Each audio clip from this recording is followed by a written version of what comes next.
Buenas tardes, señor director, con su anuencia. A nombre de la Facultad de Responsabilidad Social de la Universidad Anáhuac, su servidor, doctor Saúl Antonio Cuandón Vieira, coordinador de la Maestría en Responsabilidad Social, les doy la más cordial bienvenida a este muy significativo evento. Por favor, solicitamos a nuestra audiencia tenga a bien mantener cámaras y micrófonos apagados.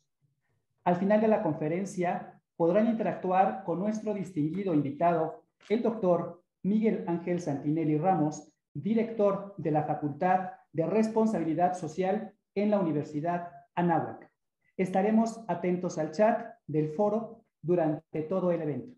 Muchas gracias.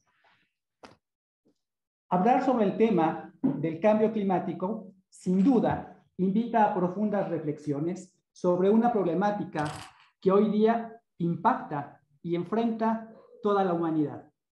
Se requiere, sin duda, de la visión estratégica de expertos que con su experiencia y profundo conocimiento guíen el quehacer de todos los tomadores de decisión para coadyuvar desde su quehacer personal y profesional a enfrentar y subsanar este muy sensible y, por supuesto, preocupante tema. Es por lo anterior que esta tarde nos congratulamos en recibir nada más y nada menos que a nuestro distinguido director de la Facultad de Responsabilidad Social, el doctor Miguel Ángel Santinelli Ramos, de quien daré en este momento lectura a su semblanza personal.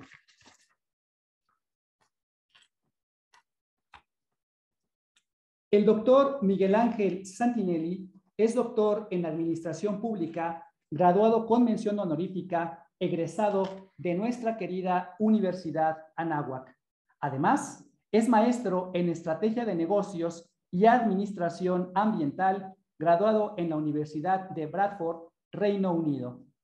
Dentro de su más amplia trayectoria profesional, el doctor Santinelli ha sido subdirector de Relaciones Públicas de la Secretaría de Turismo de la Ciudad de México, secretario técnico de la Comisión de Turismo de la Asamblea Legislativa de la Ciudad de México, gerente de Organización, Desarrollo de Personal en la Lotería Nacional para la Asistencia Pública, asesor de la presidencia de la Comisión Especial sobre Cambio Climático en la Cámara de Diputados, asesor de la dirección del Instituto de Seguridad y Servicios Sociales de los Trabajadores del Estado, asesor de la Subsecretaría de Servicios Educativos para la Ciudad de México.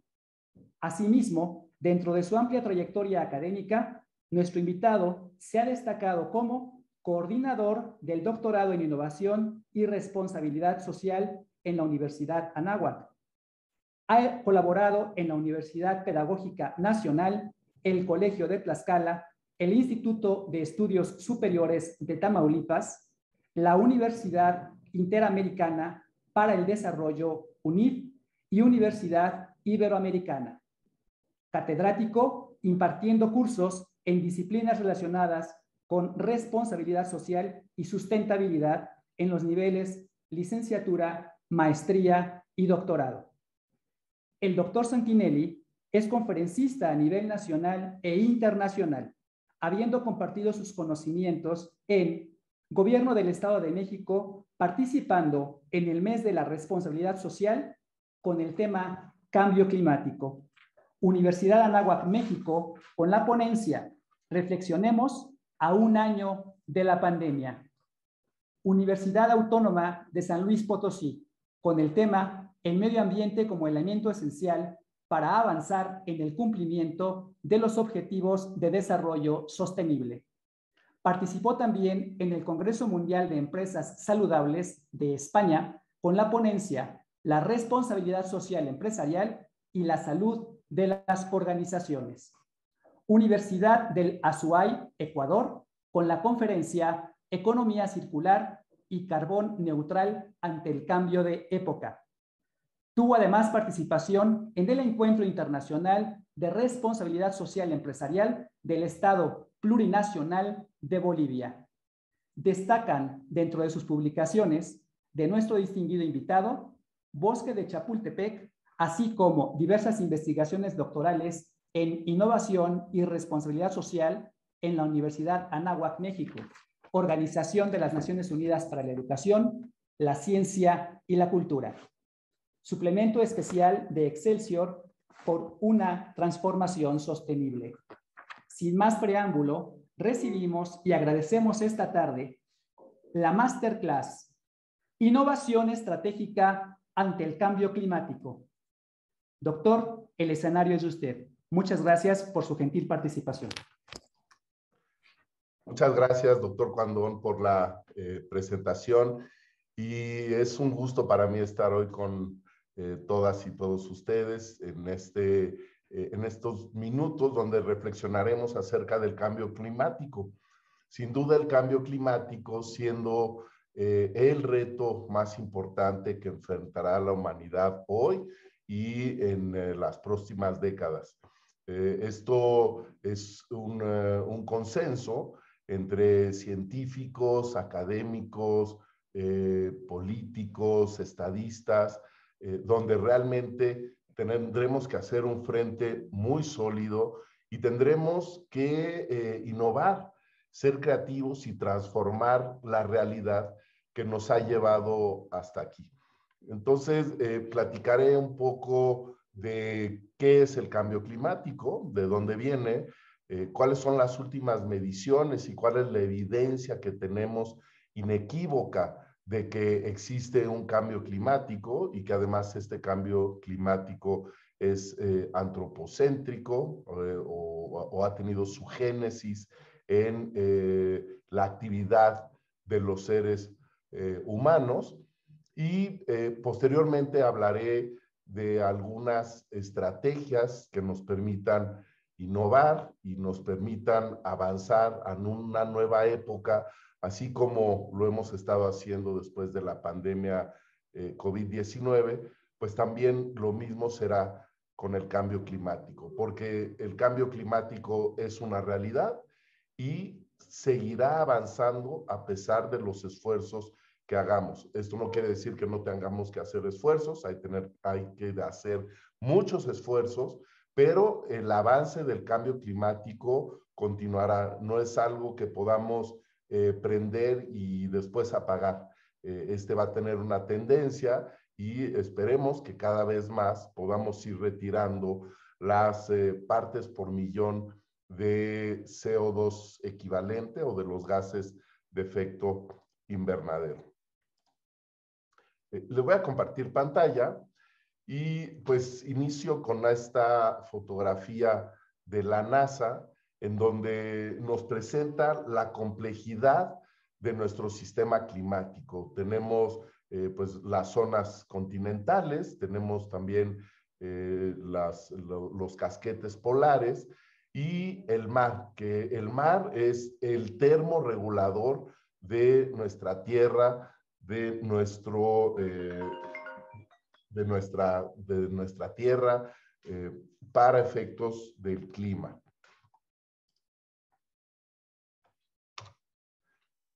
Y quisiera enmarcar esta plática dentro de los lineamientos o las tendencias que tenemos hoy en día para avanzar hacia la sostenibilidad, como es los objetivos de desarrollo sostenible.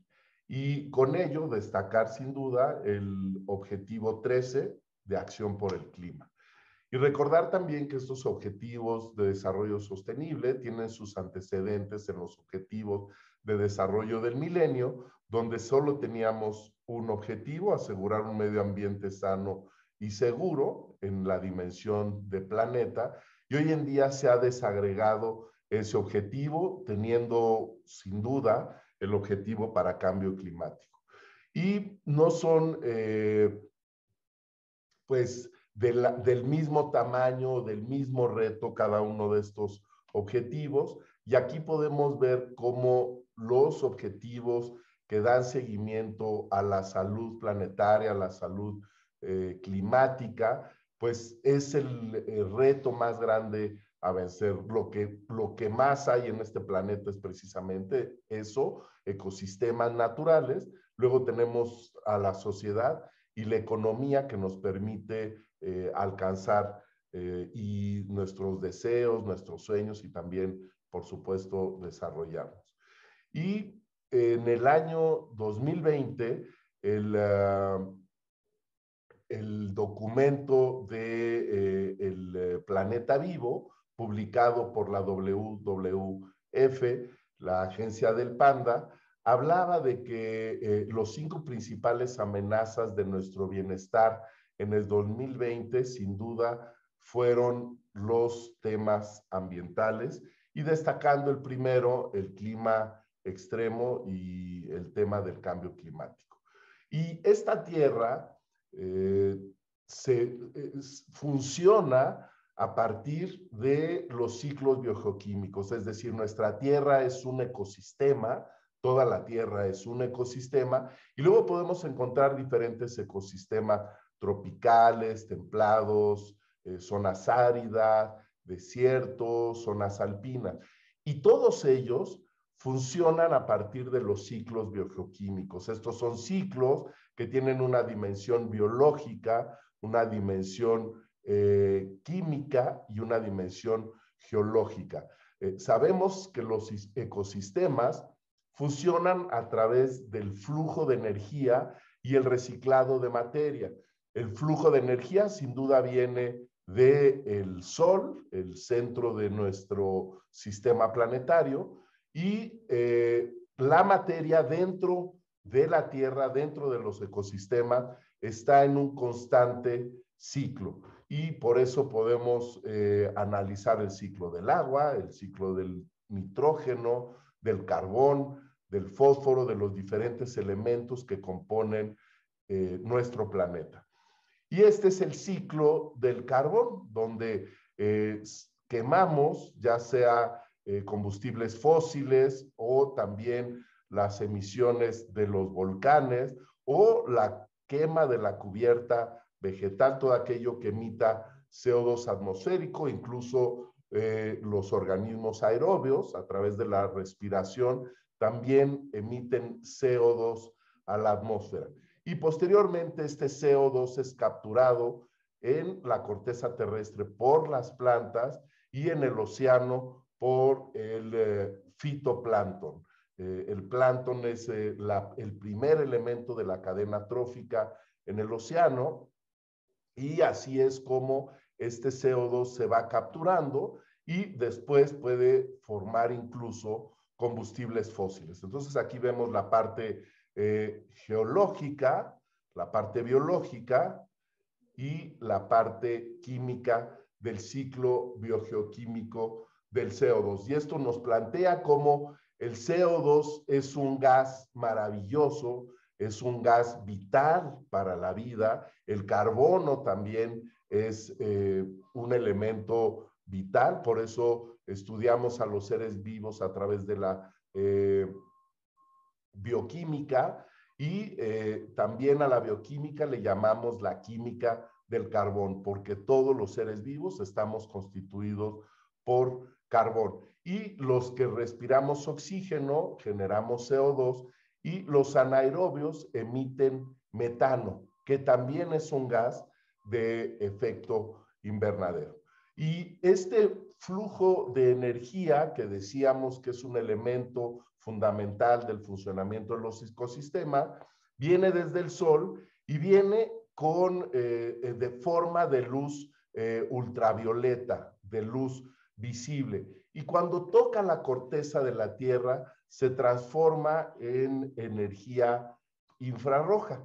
Aquí vemos cómo vienen los rayos del Sol, cruzan la atmósfera, tocan la corteza terrestre y se transforman en radiación infrarroja que es atrapada por los gases de efecto invernadero. Algo de esa energía queda atrapada en la atmósfera, por eso es que tenemos un clima homogéneo más o menos, es decir, conforme nos vamos moviendo por la Tierra hay cambios de clima, pero no tenemos cambios abruptos cuando hay luz solar o cuando no hay luz solar. Y esto es debido a los gases de efecto invernadero que logran retener ese calor y luego se sigue disipando hacia el espacio exterior, fuera de la atmósfera, fuera del ecosistema terrestre. Ya esto lo conocemos como el efecto invernadero. Cuando nosotros añadimos más gases de efecto invernadero, entonces se calienta la Tierra y eso lo conocemos como el calentamiento global. Y el calentamiento global deriva en el cambio climático, es decir, este aumento de la temperatura trastoca el clima y nos da situaciones diferentes del clima que hemos estado gozando prácticamente en los últimos 1000 años aquí en la Tierra. Y estos son los gases naturales de efecto invernadero. El gas más poderoso de efecto invernadero es el vapor de agua. Después tenemos el metano, el dióxido de carbono y los óxidos nitrógenos. Aquí vemos la estructura atómica y como vemos la estructura molecular es muy simple para los tres elementos. Y el hombre siempre ha puesto atención en los climas porque la vida de los seres humanos está dominada por el clima. Por el clima sabemos cuándo hay que sembrar, cuándo hay que cosechar, cuánto debemos de taparnos, cuándo vamos a tener mejores situaciones de calor. Y estas mediciones meteorológicas se empezaron a hacer en alrededor de 1860, en donde se tenían termómetros y se ponían recipientes para la captación de agua de lluvia, la velocidad del viento. Se empezaron a hacer estas mediciones, pero es hasta 1960 que ya se lanza el primer satélite con la finalidad específica de hacer mediciones meteorológicas. Es decir, ya no solo hacemos las mediciones en la corteza terrestre, en el nivel troposférico, sino que también desde el espacio podemos estar haciendo mediciones climáticas. Y por eso es que desde 1980 la humanidad se dio cuenta que el sistema climático estaba cambiando, que hacía más frío, más calor, más sequía y más inundaciones, que esos son precisamente los efectos del cambio climático.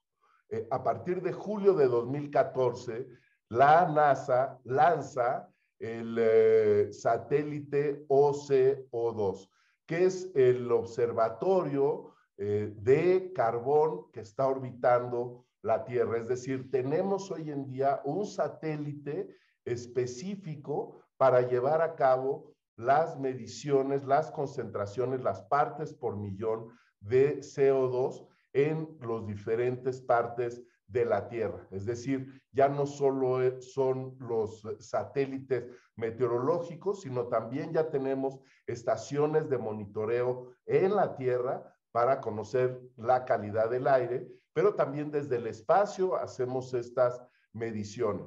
Con esto lo que quiero dejar muy en claro es que se tiene la cantidad de datos suficientes para saber qué está pasando con las concentraciones de CO2 y de los gases de efecto invernadero. No es un tema político, no es una teoría de si habrá más CO2 o no tanto, sino que tenemos la evidencia científica de cómo se comporta el CO2 en nuestra atmósfera. Y pues lo que vemos es esta tendencia a mayor frío, mayor calor, mayor sequías y mayores precipitaciones, por supuesto también ciclones, tornados, todos estos fenómenos meteorológicos que se viven en la troposfera del planeta. Y lo que ha ido cambiando es la concentración de CO2 y esto lo medimos en partes por millón. En mayo de 2013 es la primera vez que la Tierra llega a 400 partes por millón de CO2. Si vemos el comportamiento, siempre había estado entre 180, 300 partes por millón, ¿no? Así es como se había ido comportando. En 1950 empezamos ya en esta tendencia de 380 partes por millón y el nivel actual estamos en 417 partes por millón. Esto es la evidencia con una serie de instrumentos y sensores que nos permiten saber con exactitud cómo ha ido aumentando el CO2 en nuestra atmósfera. Y una parte por millón, si tenemos nosotros un metro cúbico, una parte por millón sería esta parte de aquí, un centímetro cúbico. Un centímetro cúbico, si ustedes se dan cuenta, es muy poco, pero esa cantidad es suficiente para que se dé esta variación climática. Y la tendencia nos dice que la temperatura aumenta conforme hay más partes por millón de CO2 equivalente. Cuando hablamos de CO2 equivalente nos referimos a cualquier gas de efecto invernadero tutelado por el protocolo de Kioto, exceptuando, por supuesto, el vapor de agua que ha sido constante en la dinámica atmosférica de nuestro planeta. Y las predicciones nos dicen que con 400 partes por millón, en un extremo, podríamos estar llegando a los 3 grados centígrados de aumento de la temperatura media de la Tierra. La Convención Marco de las Naciones Unidas, que fue el primer acuerdo internacional para conocer y mitigar y adaptarnos hacia el cambio climático, nos habla de que la visión de largo plazo no debemos de pasar de los 2 grados centígrados de aumento de la temperatura media de la Tierra. Hoy nos encontramos con un aumento de 1,5 grados centígrado. Es decir, tenemos solo medio grado centígrado de poder aumentar sin que los fenómenos hidrometeorológicos se empiecen a salir cada vez más de control. Y esto no es una situación evolutiva, es decir, se han dado 7 ciclos y 7 glaciaciones, y con esto ha cambiado el clima de la Tierra, pero estos son ciclos evolutivos naturales. Lo que está sucediendo hoy es antropogénico y con ello, en menos de 100 años, yo diría 50 años, se ha transformado el clima de la Tierra y seguirá transformándose. Y aquí vemos lo mismo, como las proyecciones para el 2100 serían 600 partes por millón, de no hacer toda una transformación energética y de hábitos para poder disminuir los efectos negativos del cambio climático. Y aquí vemos los gases naturales de efecto invernadero sin el vapor de agua, el dióxido de carbono, el metano y el óxido nitroso, y todos han tenido un aumento de partes por millón en nuestra atmósfera.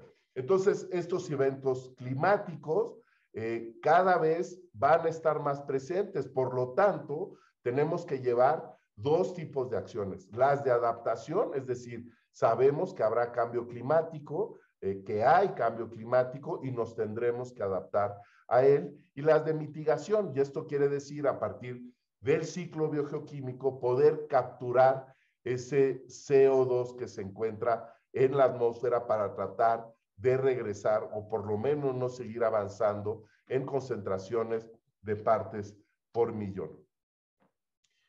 Vamos a tener efectos en alimentación, en agua, en la disponibilidad de agua, esto por el aumento del nivel del mar, por el deshielo de los glaciares y de los casquetes polares, cambio también en los ecosistemas, y aquí el ecosistema que sufrirá grandes cambios son los ecosistemas arrecifales, porque una variación de más de 5 grados centígrados es letal para los arrecifes de coral. Y así para otros muchos ecosistemas terrestres y los impactos abruptos como la circulación termoalina o el colapso de esta circulación termoalina que se da en el mar, en el Atlántico, entre la corriente del Golfo, que lleva agua caliente a Europa y regresa agua fría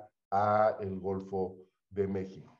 Y todo esto inició a partir de que la Organización Meteorológica Mundial y el Programa de las Naciones Unidas para Medio Ambiente en 1988 crean el Panel Intergubernamental de Cambio Climático y posteriormente en el 92 se firma la Convención Marco de las Naciones Unidas de Cambio Climático, donde actualmente se encuentran el 100% de los países que conforman la Organización de las Naciones Unidas.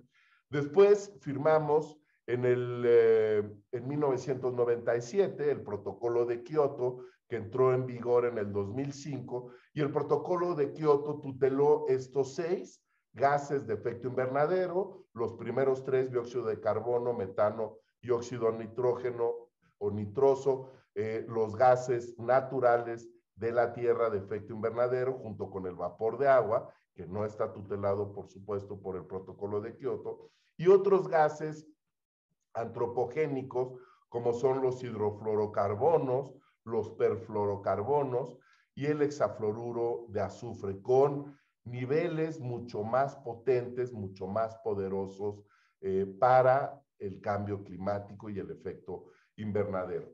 ¿Qué tenemos que hacer? Tenemos que hacer una transición energética. Tenemos que pasar de las energías no renovables o de los combustibles fósiles a las energías renovables, como es la solar fotovoltaica, es decir, los paneles solares, la solar térmica, es decir, los calentadores solares que cada vez vemos más en las azoteas de las casas, de los edificios, la energía eólica, la energía hídrica o hidráulica, la biomasa, la maremotriz y la geotérmica. México es el 4º país con potencial de energía geotérmica que tenemos, por supuesto, que desarrollar y capitalizar esa posibilidad de adquirir energía a partir de la geotermia. Y todos los tipos de energía renovable, si nos damos cuenta, o casi todos, vienen del sol. Directamente tenemos la fotosíntesis, que se transforma en biomasa, petróleo, carbón, gas natural, en energía térmica y en energía fotovoltaica, es decir, los paneles solares o los calentadores solares. E indirectamente la solar nos genera la energía eólica, el oleaje y la energía hídrica o la energía hidráulica, en donde también se puede generar energía eléctrica. Y vemos que la tendencia es que los países en desarrollo, conforme sigan desarrollándose, pues van a ser grandes emisores de gases de efecto invernadero. Cuando empezó esta historia, en 1992, el foco, la atención, las grandes estrategias estaban para los países desarrollados, para los países que ya habían alcanzado altos niveles de industrialización. Pero luego vemos cómo conforme vayan avanzando los países en desarrollo, las emisiones de gases de efecto invernadero aumentarán de no tener una transición energética. Esto es muy importante. La clave está en poder hacer esa transición energética hacia energías renovables. Y la NASA es el organismo que está haciendo estas mediciones espaciales, estas mediciones meteorológicas, junto con la NOAA, junto con los sistemas meteorológicos nacionales de los países, pero finalmente la NASA con la red de monitoreo terrestre y la red de monitoreo espacial, nos ofrece datos obtenidos a través de método científico con 95% de certidumbre, y esto es porque a los científicos no nos gusta hablar del 100% de certidumbre, siempre hay un grado de incertidumbre, pero hablar de 95% de certidumbre estamos hablando que prácticamente es un hecho y es una realidad. La última medición que se hizo de dióxido de carbono en la atmósfera fue en diciembre, fue el mes pasado, precisamente en diciembre de 2021, y ya estábamos en 417 partes por millón. Es decir, hemos pasado de 380 partes por millón en el 2007 a 417 partes por millón en el 2022. Como vemos, es una tendencia al aumento innegable. Y conforme vamos teniendo más partes por millón de dióxido de carbono, la temperatura de la Tierra va aumentando. Es una relación directa. A más partes por millón, mayor aumento de la temperatura. Y aquí vemos cómo del 2002 al 2016 se ha ido aumentando la temperatura media de la Tierra conforme van aumentando las concentraciones de partes por millón.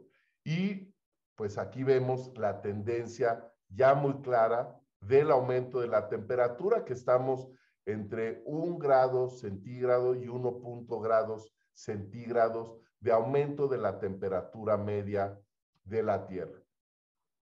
Aquí vemos este aumento de la temperatura resultado por el aumento de partes por millón y cómo pues hay algunos sitios donde se ha aumentado hasta más de 4 grados centígrados. En México, específicamente, la temperatura ha ido creciendo, teniéndose mediciones de 50 grados centígrados el año pasado en Mexicali.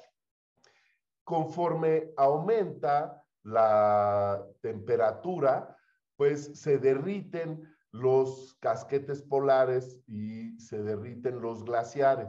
Y esto hace que estemos teniendo una pérdida de cubierta de hielo en el Ártico. Se han disminuido casi 4 millones de kilómetros cuadrados de superficie de hielo en los casquetes polares. Y aquí vemos como en 1979 alcanzaba todavía las costas de Europa Oriental y ya para 2020 hay una distancia considerable en la proximidad hacia las costas. Ya vemos que se ha ido reduciendo la superficie de hielo. Y también en un fenómeno físico directamente proporcional, vemos cómo se va aumentando el nivel medio del mar. Aquí ya es cuando tenemos mediciones satelitales y cada vez más el mar ha estado aumentando. Y eso pues nos permite predecir cuáles van a ser las zonas de nuestro país que de continuar esta tendencia de más partes por millón, más calor, más derretimiento de los casquetes polares y aumento del nivel del mar, bueno, pues tendremos zonas que hoy en día son terrestres y que probablemente en algunos años se encuentren bajo el mar y se reconfigure la zona marítimo terrestre resultado de este aumento en el mar.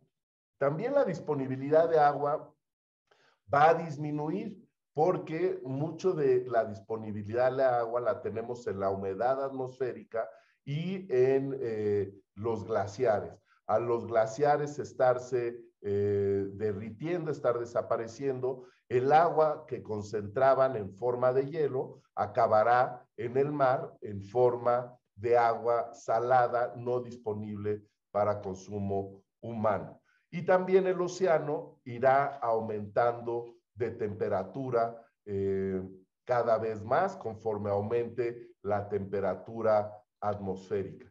Y esto, como les decía, hace el efecto de blanqueamiento de coral.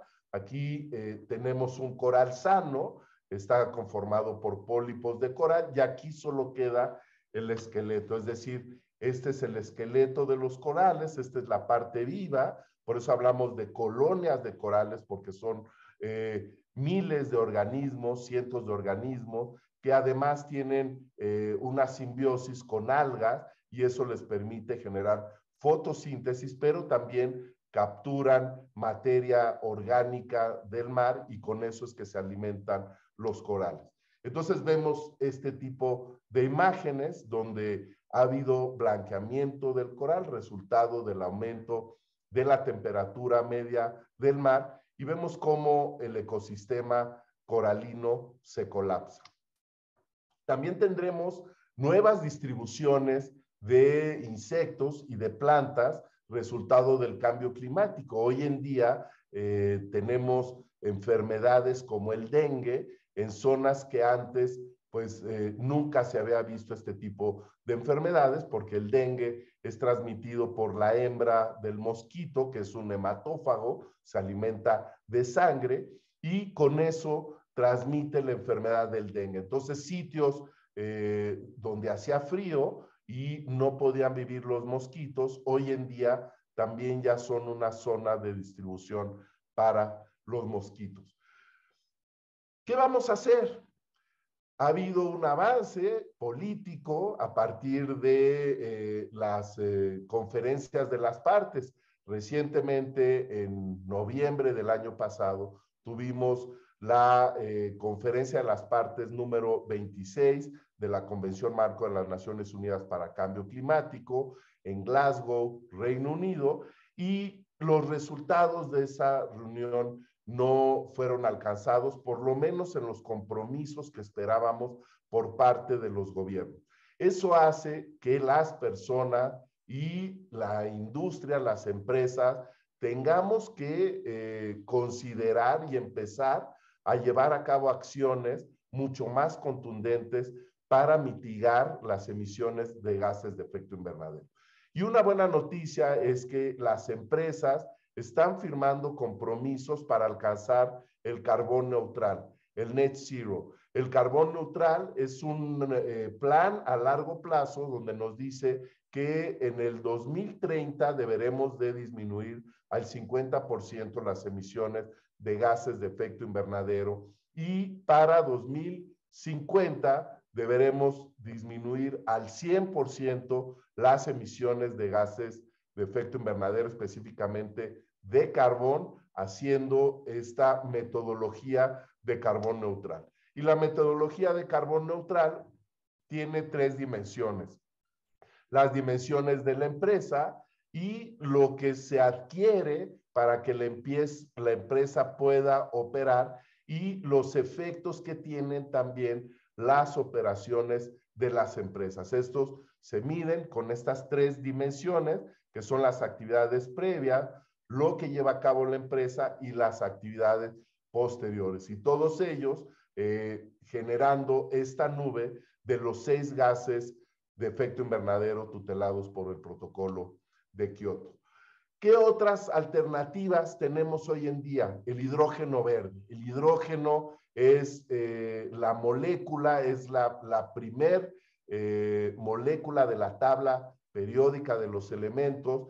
Hay una gran disponibilidad en el universo, pero en la Tierra hay poco hidrógeno disponible. La mayor cantidad de hidrógeno la tenemos en forma de agua, la tenemos junto con moléculas de oxígeno. Pero si logramos disociar las moléculas de oxígeno del hidrógeno, el hidrógeno es un excelente combustible. Por eso hay muchas investigaciones hoy en día para que todo el ciclo de obtención de hidrógeno verde sea libre de emisiones de gases de efecto invernadero. Ese es el mayor reto. Y en el momento que lo podamos lograr, entonces podremos generar energía eléctrica y también utilizarlo para fuentes fijas y móviles de energía, como son los vehículos o pues la energía que utilizamos para la industria y en nuestros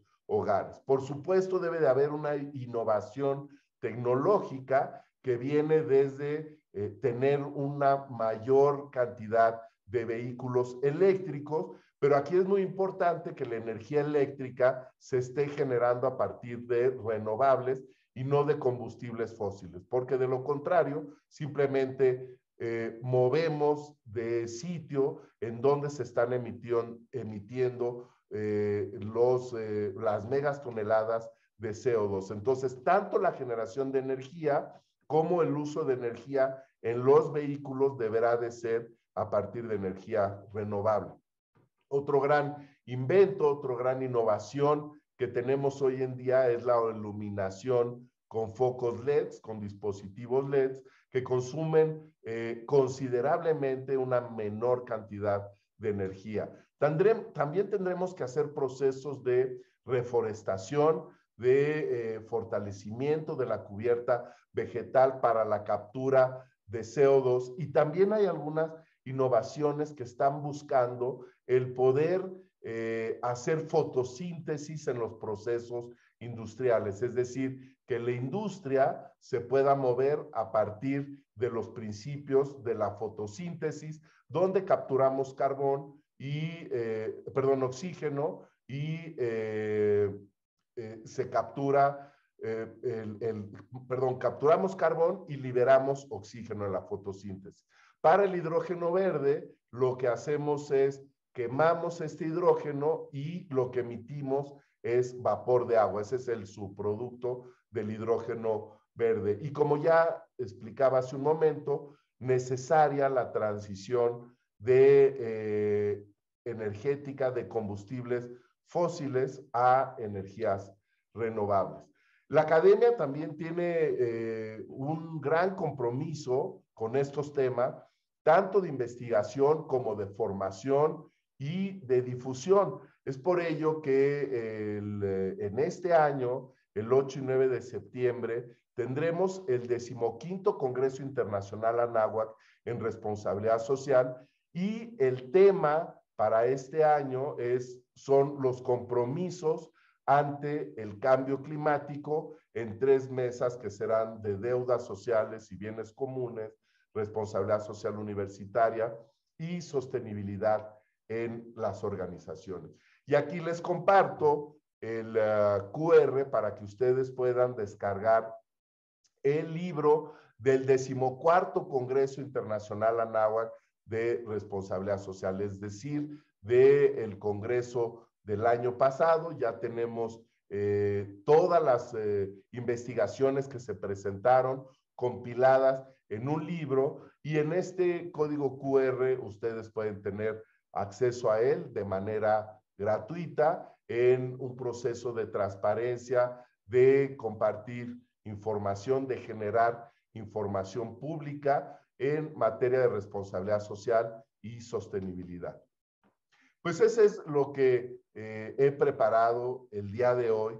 Los retos son muy grandes para seguir tratando de adaptarnos y disminuir las emisiones de gases de efecto invernadero, pero aquí creo que es responsabilidad de todos poder avanzar hacia un mundo libre de emisiones de gases de efecto invernadero de origen fósil, de combustibles fósiles y poder tener una mayor captura de este CO2 para que los efectos del cambio climático no sean tan adversos y no impacten la infraestructura de los seres humanos que nos hemos tardado cientos de años en construir nuestras carreteras, nuestros puertos, nuestras líneas de distribución de agua, nuestras líneas de distribución de energía, nuestras granjas y los sitios donde cultivamos nuestros alimentos. Todo eso es la infraestructura que requerimos los seres humanos para tener viabilidad, las poblaciones humanas, y el cambio climático pone en riesgo toda esta infraestructura vital para la salud el bienestar y el desarrollo de todos los pueblos en el planeta. Pues sería cuánto, doctor Pandón. Muchas gracias, estimado director de la Facultad de Responsabilidad Social. Tenemos un par de preguntas, doctor, si usted gusta, damos paso. La primera es, ¿cuál es la situación de México frente al cambio climático en escenarios internacionales? México ha sido un país muy comprometido en los temas de disminución de las emisiones de gases de efecto invernadero, a pesar que para la Convención Marco de las Naciones Unidas para Cambio Climático es un país no anexo 1, es decir, es un país no industrializado. Somos de los pocos países que tenemos una ley general de cambio climático, es decir, la emisión de gases de efecto invernadero se regula por ley, no solamente por voluntad. En México tenemos este instrumento jurídico que es la Ley General de Cambio Climático y su reglamento publicados en el 2012. Y pues traíamos una tendencia muy interesante de disminuir nuestras emisiones de gases de efecto invernadero y de cumplir los compromisos internacionales en esta alianza global para hacer frente al cambio climático. Sin embargo, en los últimos 3 años hemos tenido un gran retroceso.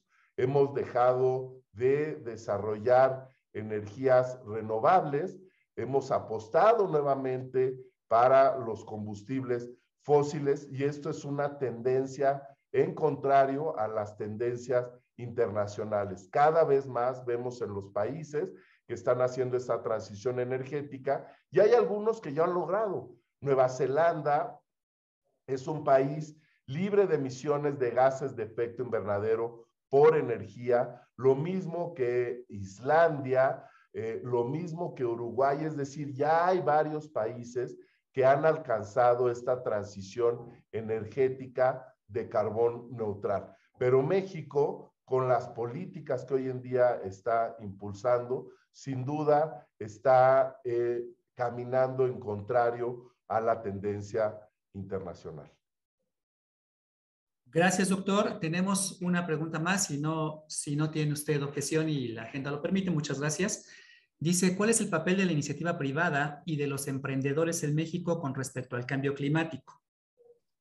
Creo que la iniciativa privada sí le ha apostado a las energías renovables y a la transición energética. Cada vez vemos que por economía de mercado, los paneles solares son más poderosos y son más baratos, los calentadores solares lo mismo. Vemos incluso algunos gobiernos estatales y municipales que tienen programas de dotación de calentadores solares o de paneles solares. Esto es pues un avance muy interesada y pues tendremos que dar visibilidad y reconocimiento a estos gobiernos para que sigan promoviendo el uso de energías renovables. Entonces creo que tanto la sociedad como la empresa son factores fundamentales que deben de hacer estas alianzas para avanzar hacia una transición energética y a la adaptación y mitigación ante el cambio climático. Gracias, doctor. Si lo permite, tenemos aquí algunas manos levantadas. Sí, adelante. Y vamos a dar la voz a Gabriela Romero en un instante. Gabriela, ¿nos escuchas?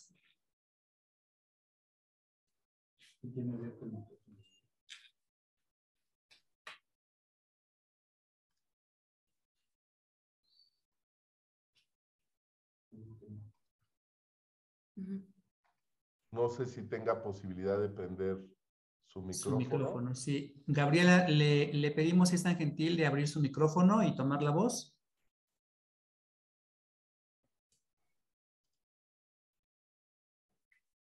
teníamos... No sé si tiene permisos.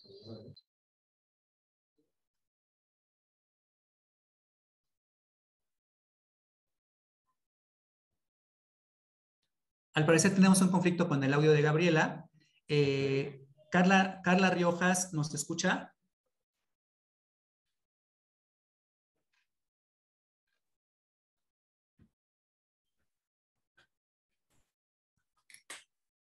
Carla Riojas.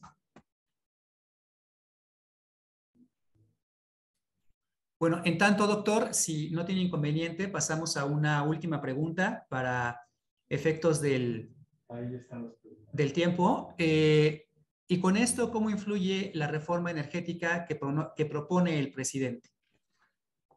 La reforma energética del presidente no es una reforma que apoye la disminución de gases de efecto invernadero. Estamos regresando a los monopolios, estamos apostando a los combustibles fósiles y sin duda,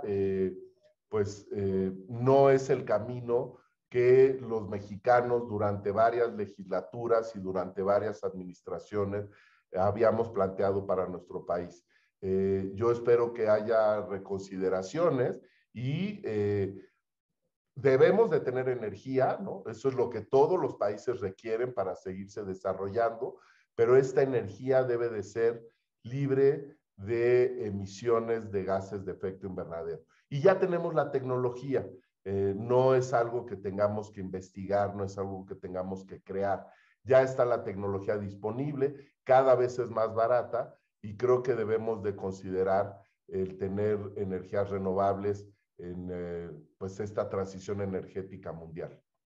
Perfecto, doctor. Muchísimas gracias. Agradecemos muy cumplidamente su participación, siempre directa y siempre conspicua. Muchas gracias, doctor.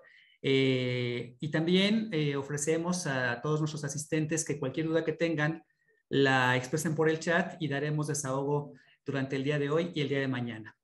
Sin duda, hoy se encuentra usted que nos ve ante la posibilidad de profesionalizar sus conocimientos y fortalecer sus competencias de investigación en materia de responsabilidad social. Es por ello que le invitamos a todos los interesados en cursar nuestros programas de maestría en responsabilidad social y también a aquellos interesados en integrarse al doctorado en innovación y responsabilidad social, permanecer conectados para atender de manera particular sus dudas sobre la oferta educativa de la Facultad de Responsabilidad Social. Para lo cual, esta tarde también, doctor Santinelli nos distingue con su presencia el doctor Humberto Muñoz Grandé, quien es coordinador del doctorado en innovación en responsabilidad social, y su servidor Saúl Antonio Cuandón, como responsable en la coordinación de la maestría en responsabilidad social. Agradecemos muy cumplidamente su participación, doctor. Muchísimas gracias. El agradecido soy yo. Muchas gracias a ti por haber dado este tiempo, haberte conectado y espero que podamos seguir generando espacios. Empezamos temprano en el año, en la tercera semana del año, ya dando estos mensajes, estas reflexiones, estas conferencias, y lo estaremos haciendo a lo largo de todo el año. Pues muchas gracias, que pasen buena tarde. Muchas gracias, doctor. Bien, sin más, bueno, pues lo que corresponde ahora es tomar acción sobre lo que hemos reflexionado y analizado, sin duda, de manera muy enriquecedora esta tarde. Entonces, les invitamos a que nos contacten para recibir información muy puntual sobre los programas de maestría en responsabilidad social, la cual se cursa los días viernes de 17 horas a 22 horas y los sábados de 8:30 a 14:30 horas, con duración de 8 trimestres, 2 años, cursando 23 asignaturas por demás significativas, las cuales ampliarán de manera muy significativa también su visión frente al mundo y su reflexión en su praxis diaria y en su quehacer personal y profesional. Nosotros iniciamos prácticamente ya el 8 de abril, estamos a nada de iniciar y tenemos fecha límite de entrega de sus documentos al 18 de marzo. Entonces ya están compartidos nuestros datos en el chat. Si gustan también cualquier inquietud que tengan, por favor, manifestarla en el chat. Cedo la palabra al doctor Humberto Muñoz. Adelante, doctor.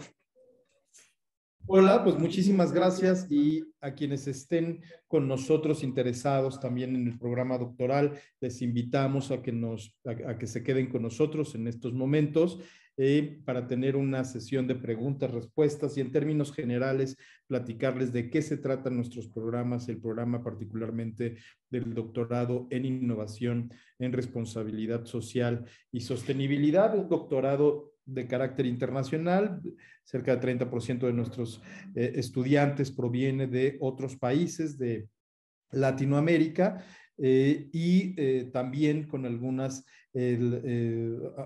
particularidades que ya iremos comentando. El doctorado, aquí me están preguntando Carla Riojas, el doctorado, que si el doctorado tiene convenio con CONACYT, supongo que si se refiere a si el doctorado está registrado en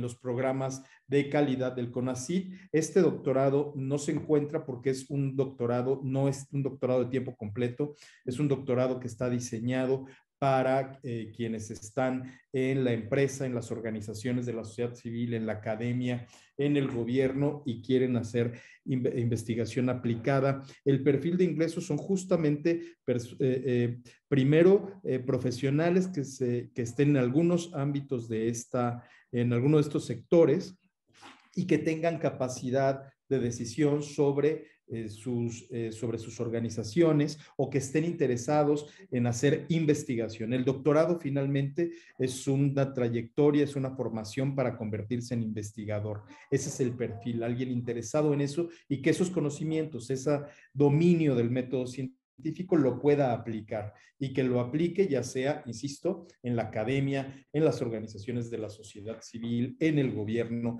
en la empresa a partir de distintas transformaciones. Nosotros iniciamos la apertura del doctorado en el mes de agosto de 2022, el proceso digamos que de alta, el proceso de aceptación y los distintos filtros inician desde este mes y son distintas etapas. La primera es una etapa informativa, se les invita a una sesión informativa sobre el doctorado. La próxima sesión, les pido que me escriban, la sesión informativa que viene es el próximo 3 de febrero a las 12 del día, horario de la Ciudad de México. Ahora les pondré mi correo para que ahí me contacten y les mande los datos. Ese es el primer paso, una sesión informativa. Después tenemos una entrevista con el posible candidato en donde nos presentan sus proyectos de investigación, cuáles han sido sus antecedentes en investigación, qué pretende investigar, cómo lo va a hacer. Vemos si esa investigación está relacionada con los temas del doctorado. Posteriormente hay otro filtro que es la entrega de un preproyecto de investigación que se dictamina.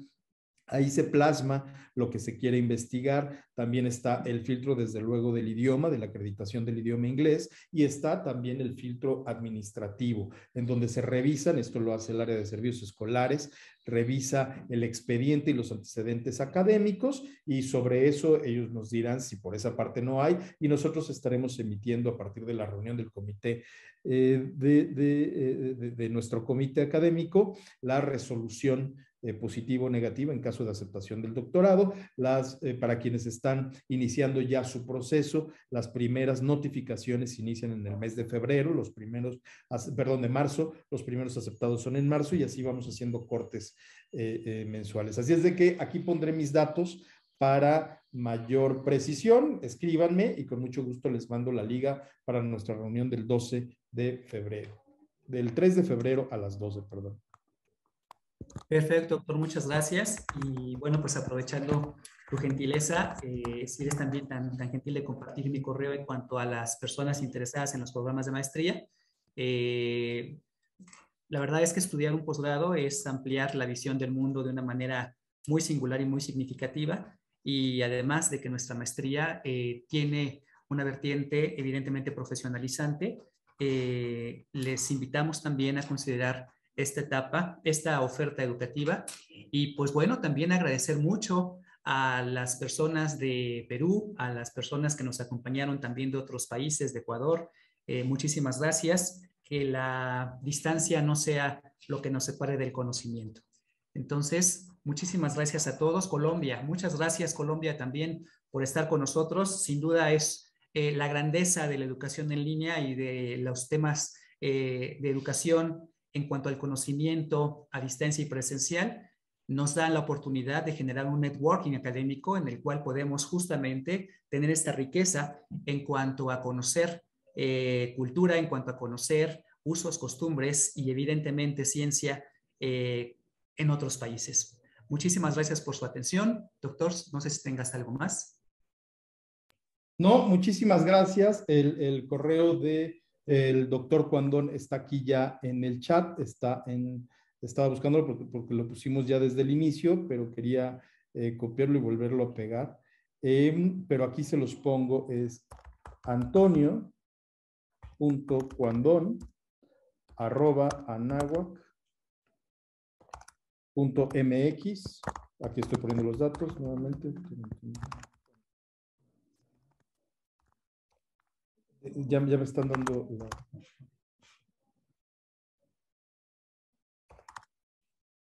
Listo, aquí el doctor Ecuador para los temas de la maestría en responsabilidad social. ¿Tenemos una mano levantada? Gracias, doctor. Sí, tenemos una mano levantada. Vamos a ver. No la veo. Yo no la veo. ¿Tú sí? Ya soy anfitrión, yo ya puedo... Ok, alguien nos había levantado la mano. Si nos ayuda, por favor, nuevamente en el chat decirnos que escribir su nombre para dar la voz.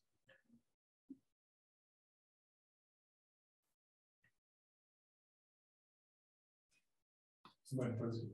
Ok. Sí. Es Ateneo Ruiz.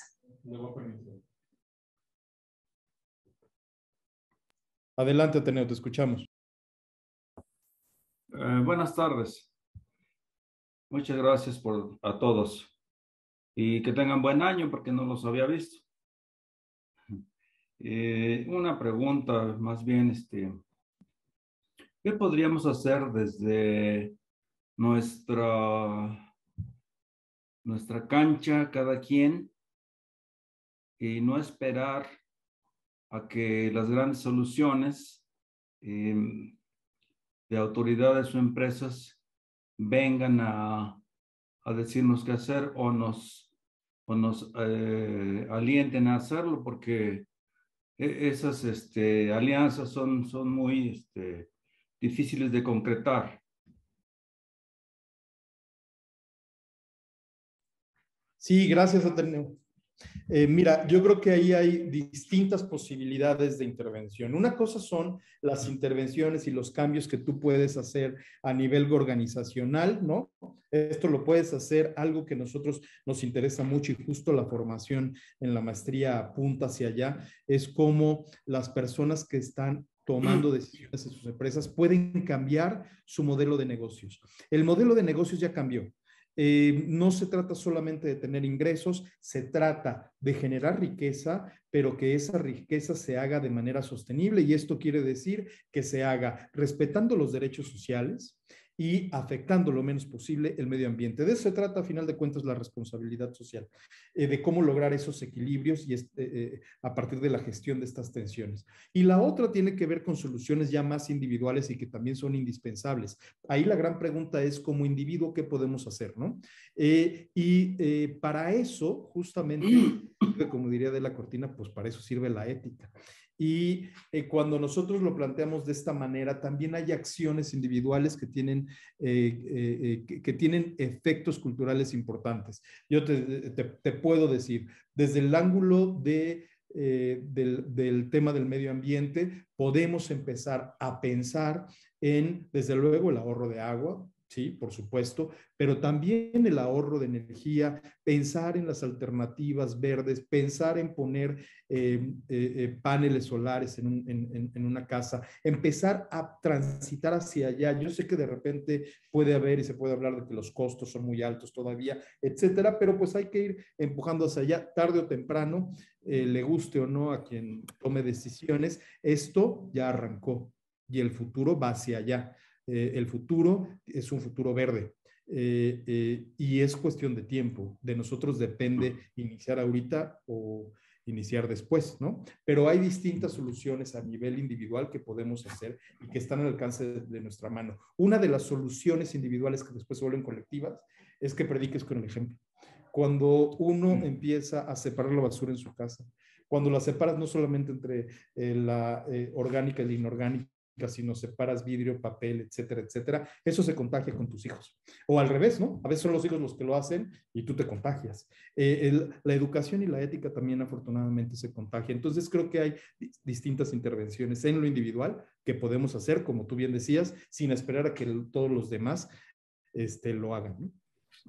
Sí, perdón, profesor Saúl. Yo tomé la maestría. Gracias. Yo tomé la maestría de la NAWAC en responsabilidad social y me cambió la vida. Me cambió la vida para bien. Y pienso yo que tengo más conciencia y prácticas en lo individual a partir de la maestría. Ahora, sé que se viene una reforma energética y que las empresas que están produciendo su propia energía van a tener restricciones o incluso prohibiciones. Eso a mí me preocupa. En lo residencial o de vivienda, seguramente van a poner alguna restricción y yo no sé qué podríamos hacer como sociedad para que no suceda eso, para que no nos limiten en cuanto a lo que nosotros podemos hacer.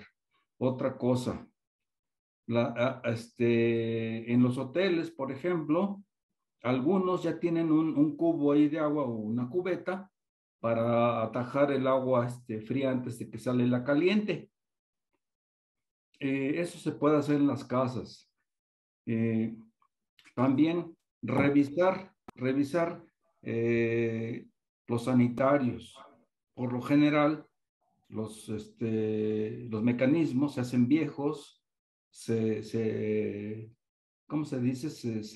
Se hacen como chinos, como que se pandean y empieza a haber fugas de agua y no le damos importancia porque pensamos que pues no es necesario corregirlo, pero un cubo de agua de un sanitario que tiene una fuga puede vaciar un tinaco de 1000 litros en cuestión de horas.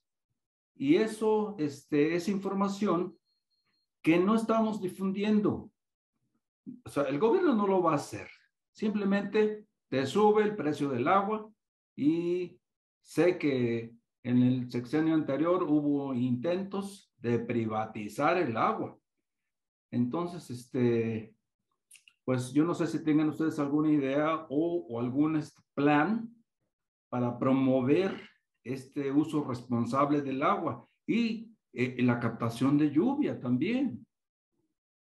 Justamente, y agradecemos mucho la intervención, estimado Ateneo, qué gusto que tengamos aquí el testimonio vivo de una voz que ya tuvo la experiencia de estudiar un posgrado transformacional, como lo es el posgrado de responsabilidad social. Sin duda, los emprendimientos, los intraemprendimientos que existan alrededor del mundo corporativo, empresarial, asociaciones civiles y con esas pequeñas, grandes acciones de las cuales usted da cuenta, tendremos que empezar justamente primero la difusión de esas acciones y después la divulgación científica que desprendan los estudios doctorales, y una vertiente importantísima justamente es la academia y justamente es dar continuidad a esta formación que, como usted bien apunta, le transformó por completo el espectro que se tenía en antelación, y por supuesto que el posgrado nos va a dar las herramientas y estrategias necesarias, ese pensamiento sistémico que es fundamental para tener esta gran visión amplia del mundo, y como lo reza alguna de las presuposiciones de la PNL, pues el mapa no es el territorio. sino finalmente observar todas estas acciones y, como bien apunta, habrá que hacer planes estratégicos para hacer esta difusión de comunicación en beneficio de nuestra madre tierra. Muchísimas gracias, Ateneo, por la gentileza de la participación. Y bueno, tengo pues otro comentario, si hay tiempo, si me permiten. Adelante, el espacio es de ustedes, por favor. Sí, gracias. Yo nací en la Sierra Norte de Puebla. Ahí la costumbre de la roza y quema de los bosques para sembrar, pues ha ido acabando con los bosques. Entonces también necesitamos dejar de vernos el ombligo y pensar que solamente en las ciudades se puede hacer algo. Tal vez en las escuelas, o tal vez, no sé, ahorita tal vez no se pueda a través de la SEP, pero ir concientizando, ir, no sé, mostrándoles imágenes de Google de cómo estaba hace 30 años su región y cómo está ahora. Gracias. No, al contrario, muchísimas gracias por este intercambio de experiencias que sin duda resulta altísimamente significativo. Y hablábamos de networking y justamente escuchar a alguien como usted con esta visión desde el interior de la República de nuestra querida Puebla, bueno, pues nos invita justamente a tomar acción en esta reflexión. Muchísimas gracias. Doctor, yo creo que ya quedaron compartidos los correos electrónicos, nuestros medios de contacto, quedamos a su entera disposición en cuanto a información ustedes necesiten. Agradecemos muy cumplidamente su asistencia, que tengan la mejor de las noches, que haya paz, salud y mucho amor en sus hogares. Muchísimas gracias. Hasta la próxima.